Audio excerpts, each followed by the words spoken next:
Я всегда твердил, что судьба игра, что зачем нам рыба, раз есть икра, что готический стиль победит, как школа, как способность торчать, избежав укола. Я считал, что лес только часть полена, что зачем вся дело, раз есть колено, что устав от поднятой веком пыли, русский глаз отдохнет на эстонском шпиле. Я сижу у окна, за окном осина, я любил немногих, однако сильно. Я сижу у окна, и я помыл посуду, я был счастлив здесь и уже не буду. Я сижу у окна, да-да-да-да.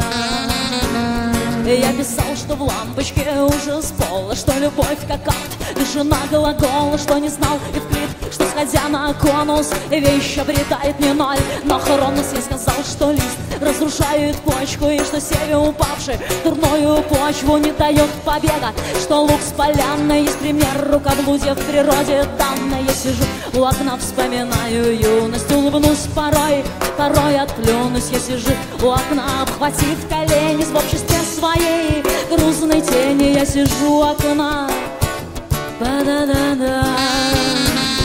Моя песнь была лишена мотива, но зато ее хором не спейте, не диво, что в награду мне за такие речи своих ног никто не кладет на плечи. Гражданин второсортной эпохи, гордо признаю я товаром второго сорта свои лучшие мысли, и дням грядущим я дарю их как опыт, борьбу с удушьем. Я сижу у окна в темноте, как скорый поезд гремит за волнистой шторой. Я сижу в темноте, и она не хуже, да в комнате, чем темнота снаружи. Я сижу у окна, па-да-да-да.